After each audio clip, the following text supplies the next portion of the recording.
भगवती जगदम्बा योग माया महामाया भुवनेश्वरी परमेश्वरी पूर्ण प्रकृति सच्चिद आनंद स्वरूपिणी देवी महालक्ष्मी देवी जी को मैं प्रणाम करता हूँ। तो वृत्रासुर वध के प्रसंग में हम पढ़ रहे हैं कि जब इंद्र ब्रह्म हत्या से डरकर मानसरोवर में के एक कमल की नाल में छिप गए, जहाँ पर कोई पहुँच नहीं सकता था, तो उनकी पत्नी शची ने देवी जगदम्बा की आराधना की, जिन्होंने उनको दर्शन दिए। तो वर देने के लिए पधारी हुई देवी का स्वरूप बड़ा ही मनोहर था। वे हंस पर विराजमान थी। उनके श्री विग्रह से कोटि कोटि सूर्यों के समान प्रकाश फैल रहा था। उनमें इतनी शीतलता थी मानो करोड़ों चंद्रमा हों। करोड़ों बिजलियों के चमकने के समान उनके शरीर से चमचमाहट निकल रही थी, देवी के शरीर से। उन्हें चारों वेद पूर्ण अभ्यस्त थे। उनकी भुजाएं पाश अंकुश और अभय मुद्रा से सुशोभित थीं। उन्होंने मोती का स्वच्छ हार पहन रखा था, जिसकी लंबाई पैरों तक थी। उनका मुख मुस्कान से भरा था। 3 नेत्र मस्तक की शोभा बढ़ा रहे थे। ब्रह्मा से लेकर कीट तक जितने प्राणी हैं, इन सब की जननी कहलाने का सौभाग्य एकमात्र इन्हीं देवी को प्राप्त है। अनंत कोटि ब्रह्मांडों पर इन परमेश्वरी का नियंत्रण चालू रहता है। इनमें अनंत सौम्य रस भरे पड़े हैं, जो सबकी स्वामिनी सर्वज्ञ कूटस्थ एवं अक्षरमयी है। कूटस्थ मतलब शरीर के ऐसे स्थान में, जैसे मस्तिष्क के आसपास, आज्ञा चक्र के पास, अथवा सहस्रार चक्र में किसी गुप्त स्थान में इनका निवास है। अथवा वो स्थान कहाँ है ये तो कहना कठिन है। तो बस यही कहा जाता है कि भाई परमात्मा और देवी कूटस्थ हैं। तो अनंत कोटि ब्रह्मांडों की को नियंत्रित करने वाली हैं देवी, और सबकी स्वामिनी सर्वज्ञ और अक्षरमयी है। तो जितने भी ये अक्षर होते हैं, 50 अक्षर हैं हमारे वर्णमाला में, तो ये अक्षर देवी के शरीर का प्रतिनिधित्व करते हैं। वे भगवती जगदम्बा प्रसन्न होकर अत्यंत हर्ष प्रकट करती हुई मेघ की भांति गंभीर वाणी में इंद्राणी से कहने लगी। जब वो प्रकट हुई तो उन्होंने क्या कहा? देवी ने कहा, सुंदर कटिभाग से शोभा पाने वाली इंद्र प्रिय, अपना अभिलषित वर मांगो, मैं प्रसन्नता पूर्वक देने के लिए तैयार हूँ, क्योंकि तुमने सम्यक प्रकार से मेरी आराधना की है। तो देवी इंद्राणी ने भी बहुत तपस्विनी सी बन गई थी, और फिर उन्होंने नवार्ण मंत्र का पूरा ज्ञान प्राप्त किया, और नवार्ण मंत्र की सहायता से ओम ऐं ह्रीं क्लीं चामुंडाय विच्चे, इस मंत्र से, और क्लीं मंत्र जो देवी का जो कामना बीज मंत्र है, काम बीज मंत्र है, उससे आराधनाएं की। और तो देवी बोली कि तुम्हें वर देने के लिए ही मेरा यहाँ आना हुआ है। मैं सुगमता पूर्वक किसी के सामने प्रकट नहीं होती हूँ। अनंत कोटि जन्मों के पुण्य संचय होने पर ही प्राणी मेरे दर्शन का अधिकारी होता है। सोचिए कितने पुण्यों की आवश्यकता है। असंख्य करोड़ जन्मों में यदि किसी ने पुण्य किए हों, तो उसका एकमात्र फल यह है कि उसे देवी जगदम्बा के दर्शन प्राप्त हो जाएं। उस समय इंद्राणी भगवती जगदम्बा के सामने हाथ जोड़े खड़ी थीं। देवी की आज्ञा देने पर अत्यंत प्रसन्न होकर विराजने वाली उन परमेश्वरी से इंद्राणी ने कहा। अब इंद्राणी क्या कहती है? माता, पतिदेव का दर्शन मुझे परम दुर्लभ हो गया है। मैं उसी दर्शन को प्राप्त करना चाहती हूँ। साथ ही मैं यह भी चाहती हूँ कि पापी नहुष से मुझे भय ना रहे, और पूर्ववत अपना स्थान मुझे प्राप्त हो जाए, कि मैं इंद्राणी बन जाऊं। तो देवी ने कहा, तुम मेरी इस दूती के साथ मानसरोवर जाओ, जहां मेरी एक अचल मूर्ति प्रतिष्ठित है। उस मूर्ति को लोग विश्व कामा कहते हैं। तो वहां इंद्र से तुम्हारी भेंट हो जाएगी। इस समय भय से घबराकर वे महान दुख का अनुभव कर रहे हैं। विशालाक्षी, कुछ समय के बाद मैं राजा नहुष को मोहित करने की व्यवस्था करूंगी। अब तुम स्वस्थ हो जाओ। तुम्हारा मनोरथ पूर्ण करने के लिए मैं सचेष्ट हूं।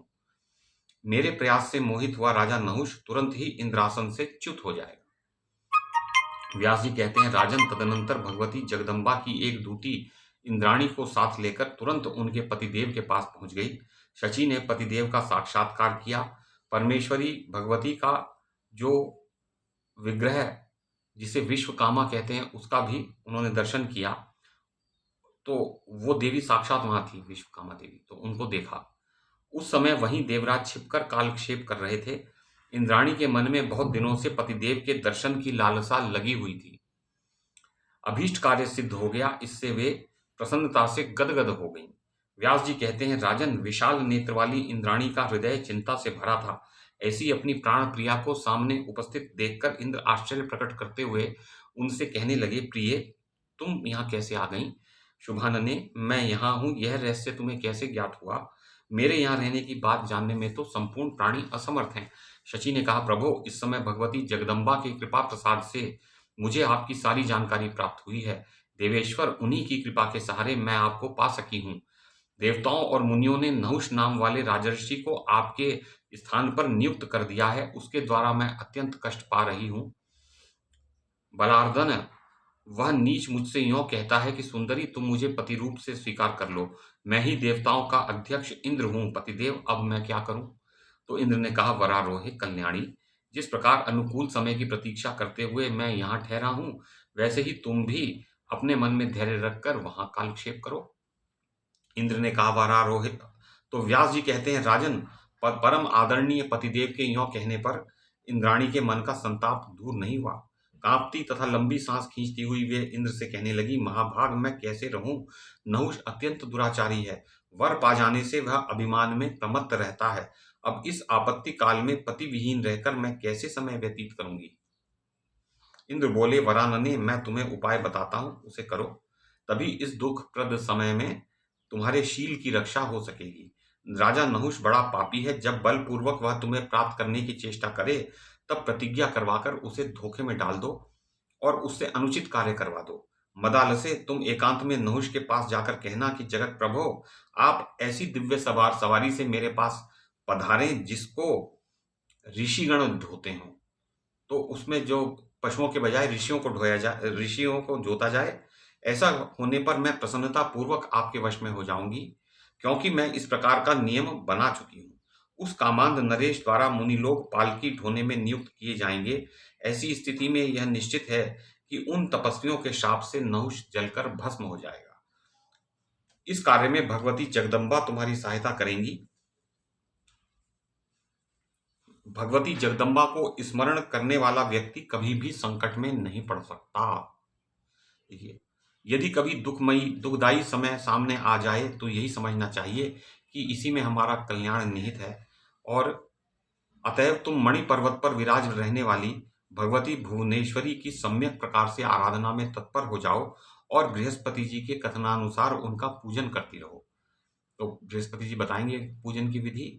तो व्यास जी कहते हैं, राजन, इंद्र के इस प्रकार कहने पर शची नहुष के पास चली गईं और देवराज के कथनानुसार नहुष से बोली, इंद्र के वेश में विराजने वाले राजन, तुम्हारे कृपा प्रसाद से मेरे संपूर्ण कार्य सिद्ध हो गए हैं।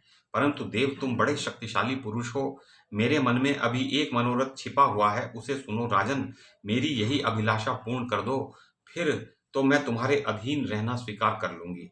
तब नहुष ने कहा, चंद्रवदने, तुम अपना वह कार्य बतलाओ। तो तुम्हारा मनोरथ सिद्ध करने के लिए मैं अभी तैयार हूं। शुभ्रु, तुम मुझे बता भर दो, मैं परम दुर्लभ वस्तु भी तुम्हारे लिए सुलभ कर दूंगा। तो शची ने कहा, राजेंद्र, मैं कैसे कहूं, क्योंकि तुम्हारे प्रति मेरा मन पूरा विश्वासी नहीं हो पा रहा है कि तुम मेरी बात को सही ढंग से समझोगे अथवा नहीं समझोगे। तुम प्रतिज्ञा करके सत्य के बंधन में बंध जाओ, तभी मैं अपना अभिप्राय व्यक्त करूंगी। राजन, यदि तुम्हारे द्वारा मेरी साध पूर्ण हो गई तो मैं सदा के लिए तुम्हारी दासी बन जाऊंगी। नहुष बोला, सुंदरी, मैं तुम्हारे वचन का अवश्य ही पालन करूंगा, इसमें कोई संशय नहीं है। यदि मैं तुम्हारी बातों का अनादर करूं तो आज तक का जो यज्ञ और दान के फलस्वरूप मेरे पास जो संचित पुण्य है वह सब नष्ट हो जाए। तो देखिए, यज्ञ 100 अश्वमेध यज्ञ करके तो नहुष इंद्र बना है और दान देने के कारण ही उसको स्वर्ग की संपत्ति सुलभ हुई है। तो शची ने कहा, हाथी, घोड़े और रथ इंद्र की सवारी में काम आते हैं। विष्णु के गरुड़, यमराज के महिष, शंकर के वृषभ और ब्रह्मा के हंस वाहन हैं। कार्तिकेय मोर पर और गणेश चूहे पर चढ़कर यात्रा करते हैं। सुराधिप, मैं चाहती हूं कि तुम्हारा वाहन इन सभी वाहनों से विलक्षण हो। तुम्हारा वाहन वह होना चाहिए जो आज तक विष्णु, रुद्र तथा असुरों और राक्षसों तक के लिए अलभ्य रहा हो। महाराज, मैं चाहती हूं कि अपने व्रत में अटल रहने वाले प्रधान प्रधान मुनिगण तुम्हारी पालकी ढोएं। राजन, ये सभी मुनि सवारी में जोत दिए जाएं, बस यही मेरा मनोरथ है, क्योंकि नरेंद्र, मेरी समझ से तुम्हारी प्रभुता संपूर्ण देवताओं से भी बढ़ चढ़कर है। ऐसा करने से तुम्हारा तेज निखर उठेगा। व्यास जी कहते हैं, राजन शची देवी की उक्त बातें सुनकर वह प्रचंड मूर्ख नहुष हंस पड़ा, कारण कि महामाया के प्रभाव से उसकी बुद्धि मारी जा चुकी थी। अब देखिए वो क्या कहेगा, वो ऐसा ही करेगा और फिर क्या होगा तो हम देखेंगे। देवी भगवती जगदम्बा आद्या शक्ति परमेश्वरी भुवनेश्वरी पूर्ण प्रकृति महालक्ष्मी देवी जी को मैं प्रणाम करता हूँ।